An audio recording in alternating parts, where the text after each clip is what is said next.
How's it going, everybody? Tarek Patel here with SB Live. Another edition of Southern Section Sit Down coming your way. Special guest, as always, Kevin Watson in the studio. Been a longtime coach at Arlington High School. Boys soccer coach. He's got his club 23-0 right now, competing in a new open division here in the Southern Section. We're going to talk about that here in a little bit. Kevin, welcome into the studio.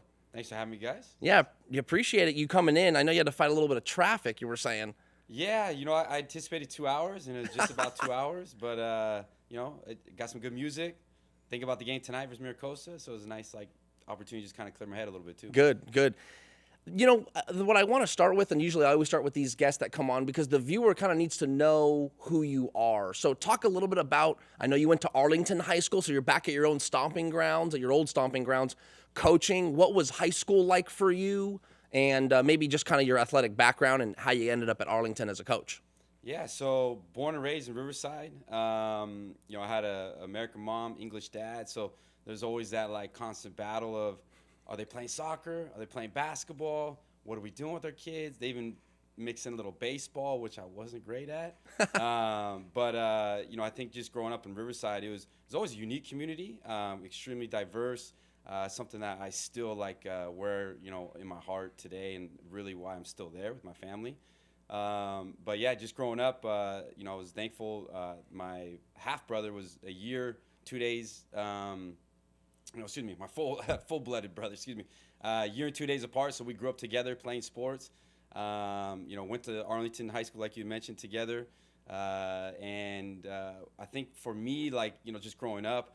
Fell in love just with sports in general, just the idea of okay, what can this, create, the story is becoming a man, reciprocating that back into your community, and then ultimately creating experiences, and creating those experiences helping shape to who you are. And I look back at, some of the best people I've ever met were in sports, all of my mentors, and ideally, who I am as a person is truthfully through sports, and that entire process. So I kind of use that as my driving force. And, I had to play club sports down south in Orange County because in the early 2000s in the Inland Empire, there just wasn't a lot of opportunities for people to play at, I guess you could say, at elite levels.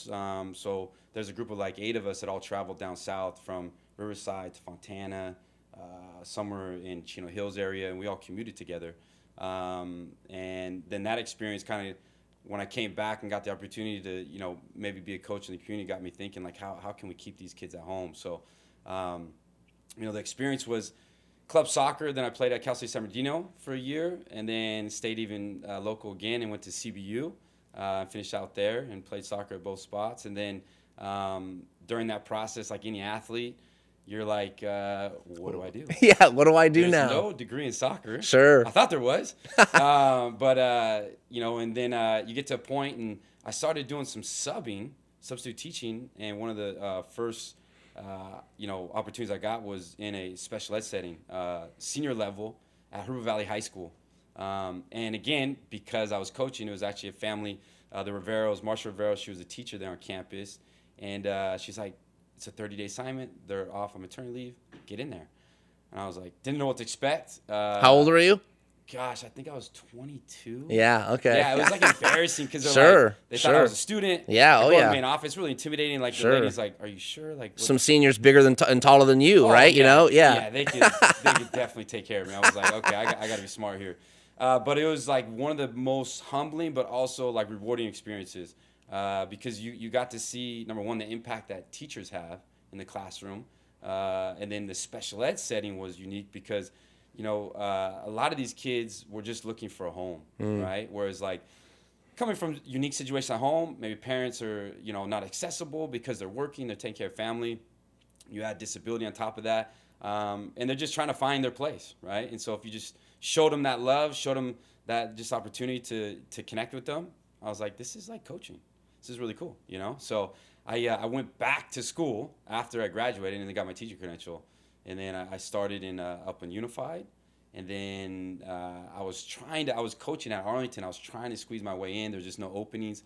So thankfully my principal up in Unified gave me I got a lot of slack for it, but he gave me 2 prep periods towards the end of the day, so I'd go coach. Okay. A lot of the veterans did not like that. Okay. I might be in trouble even sharing this, but he was really cool. I asked for it, and he gave it. But then, so I was still coach at Arlington, and then year 2, I finally got on campus as a special ed teacher I started in math, and now I'm doing American Government Econ, so seniors, and also help the SFS program, which is like a support class for kids. So. And then, I tell people, like, I pretty much live at Arlington High School. Yeah, you do. Yeah, so, but it's good, though. It's good. That's fantastic. I would have never imagined being a teacher when I was in my 20s or even teenage years. There's no way. I was like, this is not for me. Like, I just want to play sports and do something cool with sports. But talk about full circle moment. Like, it's the most rewarding profession for sure.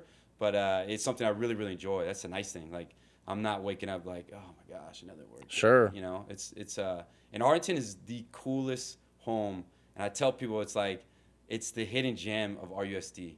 It really is. It really is. I think, like, people don't understand until you get there, because it's kind of like, I don't know how to be on this area, but it's just always a school that I feel like just doesn't get enough credit. It's under the radar for sure. They're always it like, is. Arlington, why would you want to go there? Right. And I'm like, guys, this is my home, and the admin's great, the people are great, the students are amazing. It is my type of place, like blue collar, kids that are like, just wanting to come and be, a part of something. And it's intimate. It's a little bit smaller, right? Sure. And a lot of them, the kids are not like, they're coming from unique backgrounds, broken homes to mixed households, low class, middle class. You get a little mixture of everything, but I think it represents like truly what like life's about. And that's why I always tell people, like, I tell, like, my kids are not zoned for my high school, but they will be going there 100%. There's no questions, and people are like, why?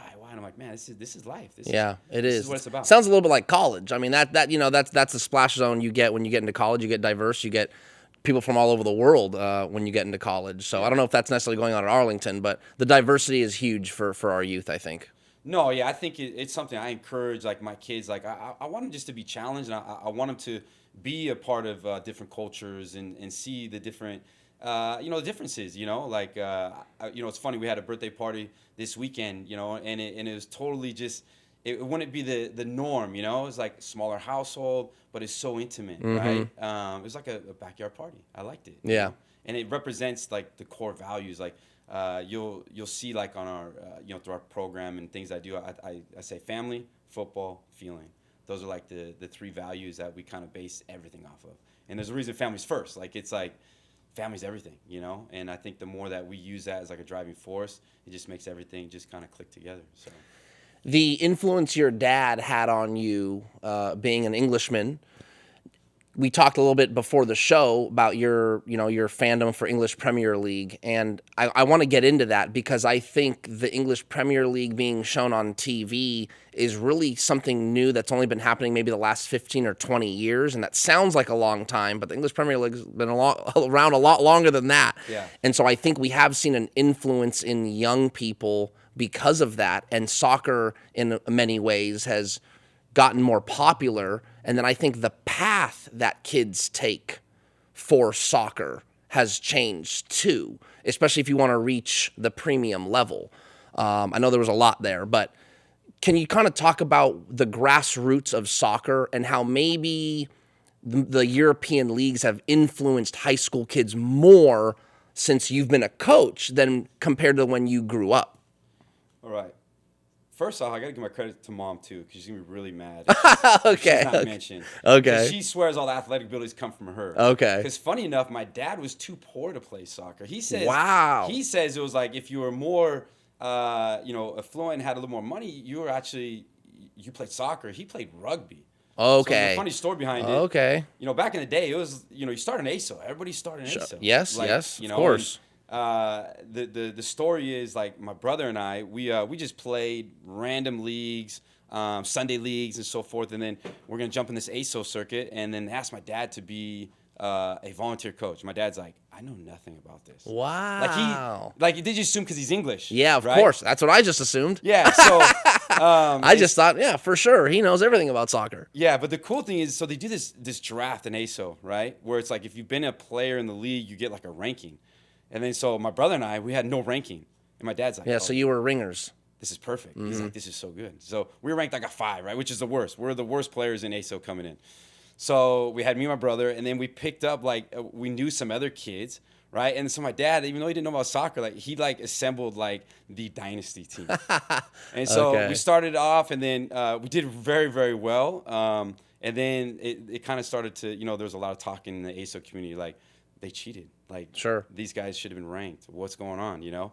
And long story short, there's the locomotion tournament, which is still around in Riverside. They actually do in Harupa Valley now, but we won it. And the story my dad still talks about today, you know, he claims this is when I started coaching, and he gave me the reins. We're in a game, it's pouring rain. We're at the old Ab Brown complex, which is like totally deserted now. And we're in a game where we need to win. It's the final, right? You know, and my dad he's like, I don't know what to do. He's like, I don't know what to say, but he kind of like leans on myself and my brother, and then he's like, what do you guys think? And so I like bring him in, and I don't remember. I was still young. I might have been, 10, 11. But I just went with like the most motivational kind of hoorah. I didn't really say anything, you know, tactical. Come on, guys. Yeah. Something that a little kid would trying do. to fire the kids up, right? And we won it, and it was like just like this historic moment because there's all these favorites, and like, you know, there's like the teams that should have won it. And then we were just like, we're this green and silver team. I don't remember. Actually, I think we were, ironically, we were Celtic. Okay. And no, this is what shows you my dad did. We were the Celtics, not Celtic. Yeah, not Celtic. So yeah. basketball flavor. Gotcha.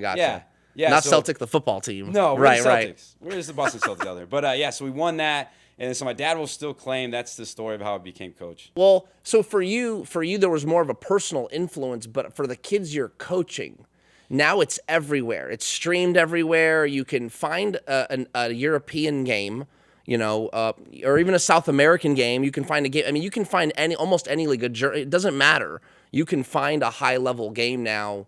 It's at their fingertips on their phone. And I think that influence has taken over the kids you're coaching. Can you talk about that a little bit? Yeah, no, I mean, I think you nailed it. Like, it's like the exposure is way different, right? Like, when you're my age, it's like, you play soccer? Why? Like that's boring. And there was never a game on TV. Never on See TV. What I'm saying? There's not enough goals. The rules are really weird. What is everybody says it's offsides. It's actually offside. Right, you know, right. All these weird things, right? But now, like you said, it's becoming more attractive.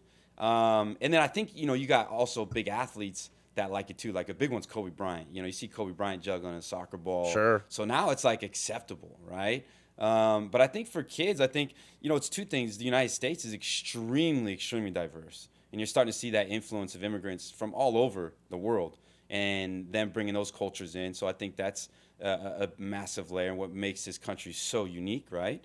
And my dad was an immigrant himself, so, you know, having that background. But players now, I think, you know, it's like, it's number one, it's being accepted, but number two, now they can, like, you know, it's kind of I don't want to say it's a trend, but it's cool to play soccer. Sure. You know, and it's one of those things where it's not judged on just pure athleticism, size. Even though you do watch the NCAA level, there's some elite athletes. I mean, it's a very athletic game, but it is one of those sports that, number one, anybody can play. Number two, we could play right here. We could get a ball, and we could just kick the ball around. We don't really need any equipment. You don't need anything like special to just start knocking a ball, which I think is really cool. And you can do it anywhere, backyard, living room, park. You know, so I think there's something to say about that.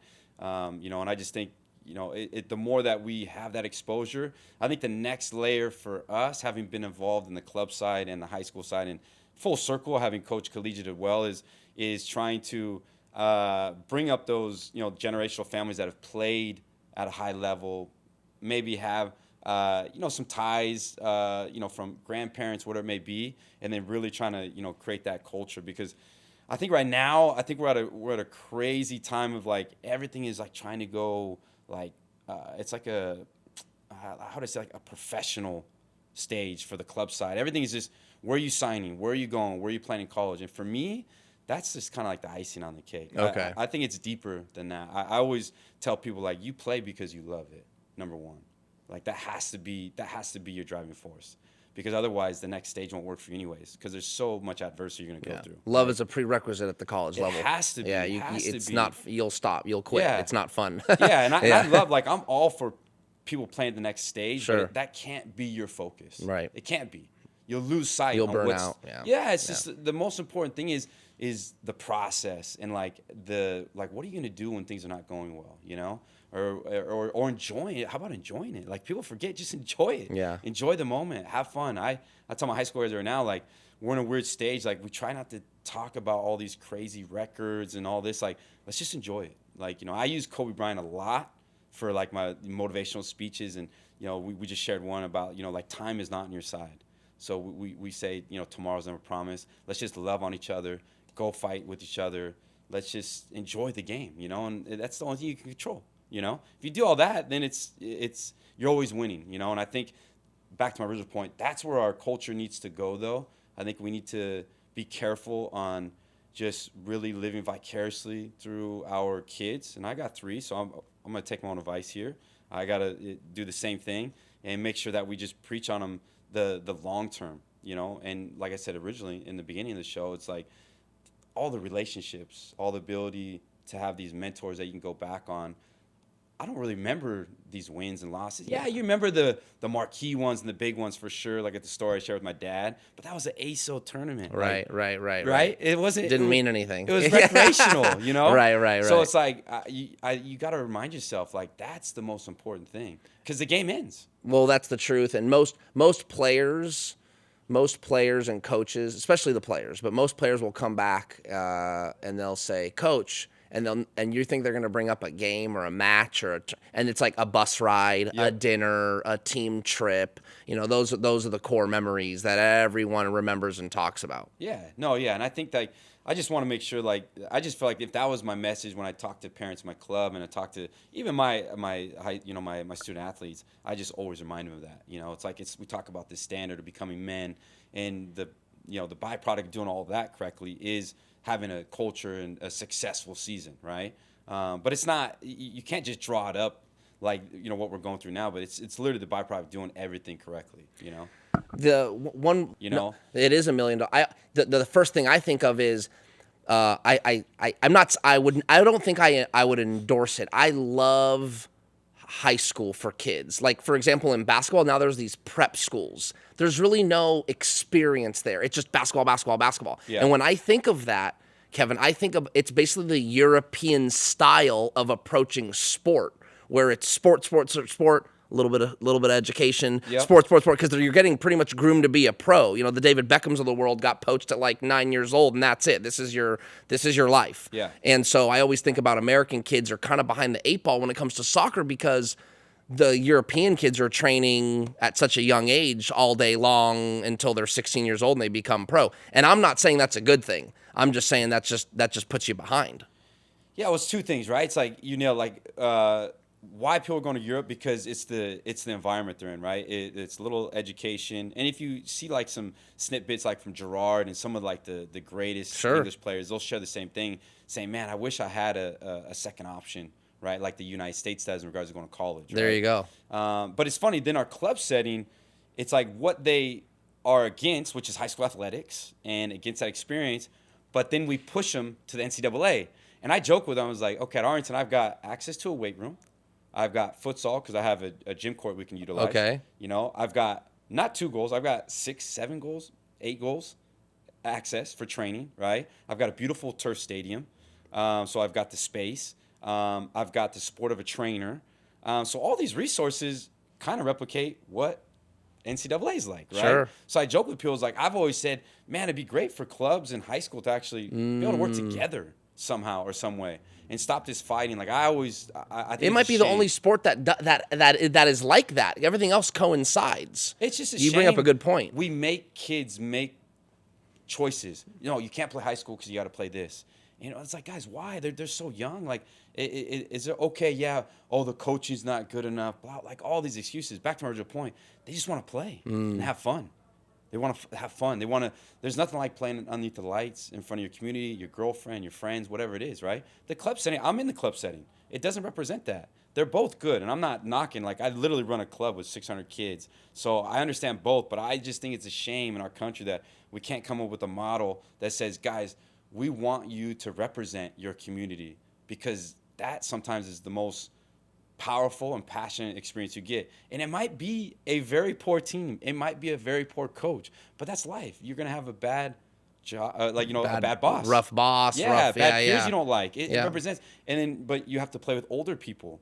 You got to play with younger players. You're going to have to play different roles. It's so, I just feel like sometimes the club setting is just so, they just spoon feed you the easiest road, the easiest position because you're paying, guaranteed playing time. Because if you don't like it, what do?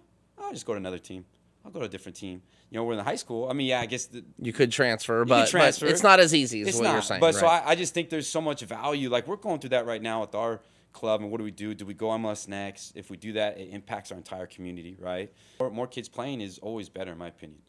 Shifting a little bit to Arlington boys soccer. You're 23-0, as I mentioned at the top of the show. You're smack dab in the middle of the playoffs. We're going to talk a little playoffs, a little Arlington boys soccer, and then we'll start to wrap it up. The CIF Southern section now has the open division for boys soccer. We've seen open division in basketball, and it's great. It's kind of like the NCAA tournament. Who's going to get selected? And the goal is to create the best tournament. And now we have that for soccer. 8 teams, and what I think is cool is a little bit of a European style format in where you play each opponent twice, and at the end there's an aggregate score. Your thoughts on the new format? Yeah, we were so there was all this discussion because last year we did the combined D1, D2, and we played Citrus Hill High School, who's kind of one of our rivals. We lost them in overtime, and I was so gutted because I was we beat them twice in 2 tournament finals, and the third time it's just always so hard.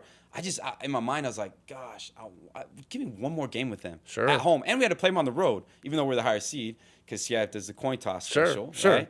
So, I was we were just guys, are we going to change that this year? And then when some of the rumors going around, we're going Champions League style. And I was hold on.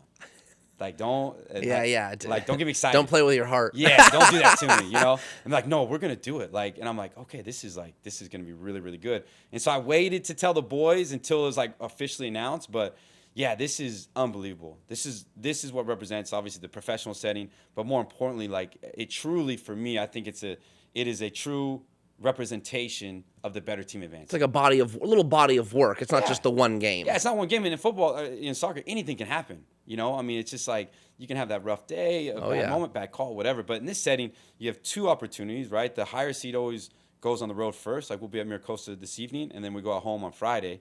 So you get that preparation in the middle. You get to strategize, game plan, adjust, right? What's your game?